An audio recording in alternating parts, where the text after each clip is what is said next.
warahmatullahi wabarakatuh. Perkenalkan, nama saya Agastya Ezaldi Rizky. Saya dari kelas robotika pagi B semester 3. Nah, di sini pada kesempatan kali ini saya ingin menjelaskan sedikit tentang sistem arsitektur drone berbasis modular flight controller yang kami rancang, yang dilengkapi dengan sensor, modul komunikasi, dan sistem pengolahan data berbasis YOLO V5. Penjelasan ini akan mencakup fungsi tiap komponen, hubungan antar modul, serta trade-off yang kami pertimbangkan. Baik, sebelumnya ingin menjelaskan untuk judul PBL-nya. Untuk judul PBL-nya itu Drone Modular Technology Development dengan pengembangan flight controller modular dan ground control station untuk UAV. Di sini untuk nama-nama anggota tim PBL dari saya sendiri. Baik, untuk deskripsi dan fungsi robot drone yang sedang dikembangkan ini adalah UAV, Unmanned Area Vehicle, dan sistem modular flight control dan ground control station sebagai pusat kendali. Konsep ini memungkinkan setiap bagian mulai dari sensor, aktuator, komunikasi, dan flight controller dapat diganti atau dapat ditingkatkan tanpa mengubah keseluruhan sistem. Baik, di sini kita masuk ke bagian diagram blok. Untuk blok pertama yaitu ada pada ground control station atau GCS, berfungsi sebagai kendali pusat utama yang dioperasikan oleh manusia melalui software mission planner. Dari sini, operator mengirimkan perintah dan menerima feedback telemetri secara real time. Telemetri feedback to GCS secara real time. Kami memilih desain ground control station karena fleksibel, bisa menggunakan laptop ataupun tablet dengan koneksi Wi-Fi atau 4G. Trade-off yang kami perhatikan adalah kebutuhan bandwidth. RF hemat daya tapi jangkauan yang terbatas, sedangkan 4G memberikan cakupan yang luas namun butuh infrastruktur seluler. Kemudian lanjut ada blok diagram selanjutnya itu ada telemetri atau feedback. Telemetri menjadi jalur komunikasi dua arah, karena data yang dikirim dari GCS ke flight control berupa misi dan instruksi, sementara feedback berupa posisi, status baterai, dan kondisi sensor kembali ke GCS. Keterhubungan ini krusial untuk memastikan operator selalu memiliki situational awareness. Kami menambahkan feedback modul untuk memperkuat keandalan komunikasi. Kemudian lanjut di sini ada proses, yaitu di bagian modular flight controller. Komponen ini merupakan inti sistem dari sebuah robot drone ini. Kenapa? Karena disinilah semua data sensor bakal dikumpulkan, diproses, lalu diterjemahkan menjadi perintah kendali motor dan payload.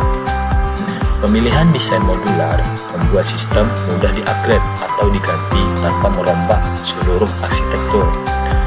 Misalnya, kita bisa menambahkan sensor baru atau mengganti modul komunikasi dengan cepat.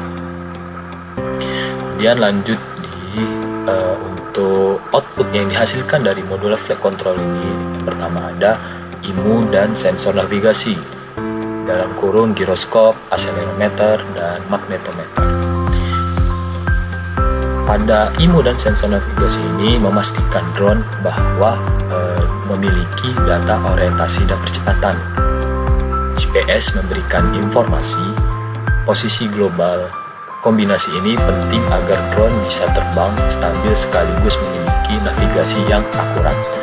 Untuk trade-off-nya yaitu penggunaan GPS sangat bergantung pada sinyal satelit, sehingga di lingkungan di indoor diperlukannya sensor tambahan atau computer vision. Lanjut di sini juga untuk GPS modulnya juga berguna untuk sebagai sinyal satelit, sebagai arah pada drone yang ingin kita terbangkan nantinya. Kemudian lanjut ke bagian communication interface. Interface seperti UART, I2C, and SPI berfungsi sebagai penghubung standar antar modul. Alasan pemilihan ini adalah karena protokol ini umum digunakan, kompatibel dengan banyak sensor, dan memungkinkan ekspansi tanpa kesulitan integrasi. Kemudian lanjut di sini output selanjutnya dari modul flight controller yang dihasilkan ada dari power management. Sistem tenaga ini menggunakan modul berbasis BEC atau regulator untuk memastikan distribusi daya stabil ke semua komponen. Sumber utamanya adalah dari baterai LiPo atau power source yang dipilih karena kepadatan energi yang tinggi serta mampu menyediakan arus besar untuk motor. Nah, untuk trade-off-nya, LiPo di sini, baterai LiPo ini lebih rentan rusak jika salah pengisian, sehingga sistem file save-nya yang pada di sini itu sangat penting. Nah, untuk baterai LiPo ini akan menghubungkan ke ESC, Electronic Speed Control, dan juga akan menggerakkan motor brushless dan propellernya juga sekalian. Lanjut untuk ESC and motor and propeller. ESC atau Electronic Speed Controller mengatur kecepatan motor brushless DC sesuai instruksi flight controller. Motor BLDC ini dipilih karena efisiensi yang tinggi, daya besar, dan umur yang panjang. Propeller juga menghasilkan gaya berupa gaya angkat utama pada drone. Hubungan antar modul di sini sangat jelas. Perintah yang dihasilkan dari modul flight controller itu akan menghubungkan ke ESC, kemudian akan menghubungkan ke motor dan juga propeller yang menghasilkan gerakan fisik drone. Kemudian lanjut pada blok diagram berikutnya, itu ada pada modular payload. Sebenarnya untuk payload ini bersifat fleksibel, bisa berupa kamera, sensor gas atau sensor suhu.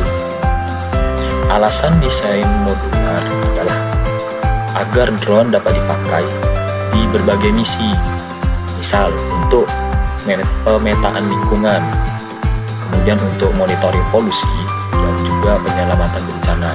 Untuk trade-off-nya ini adalah semakin banyak payloadnya, semakin berat juga drone, dan juga konsumsi baterai yang semakin meningkat dan semakin tinggi juga, karena banyaknya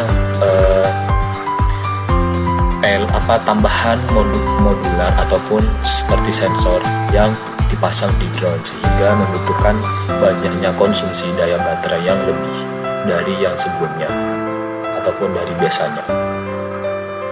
Kemudian lanjut untuk di sini itu ada computer vision modul yang menggunakan prosesor YOLO V5.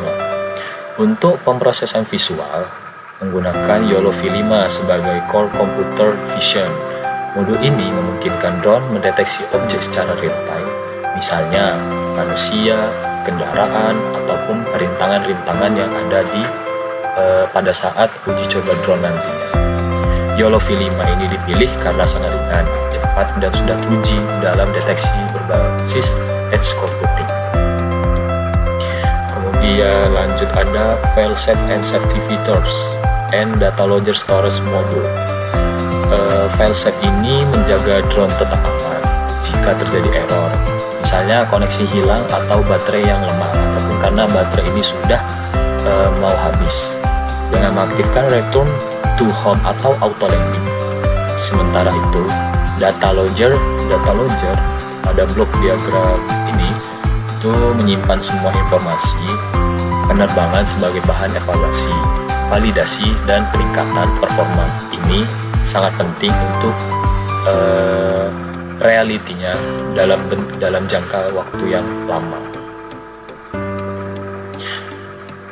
Nah, untuk mission planner ini juga itu sebagai software yang digunakan untuk kita bisa mengatur titik poin mana aja yang akan kita gunakan untuk uji coba ini, ataupun dalam kita membuat suatu misi ataupun dari misi yang telah diberikan, seperti itu. Dengan arsitektur modular ini, sistem drone tidak hanya fleksibel dan scalable, tetapi juga aman dan andal. Trade-off-nya antara berat, daya, dan kemampuan sensor sudah dipertimbangkan untuk menghasilkan desain yang optimal. Semua modul integrasi dalam satu ekosistem. Dengan YOLO V5 ini sebagai prosesor vision yang menjadikan drone ini siap digunakan di berbagai skenario nyata. Demikianlah video mengenai penjelasan pada diagram block dengan judul PBL, yaitu Drone Modular Technology Development, pengembangan flight controller modular dan ground control station untuk UAV. Sekian video pada kesempatan kali ini. Kurang lebihnya mohon maaf dalam penyampaian ataupun perilaku.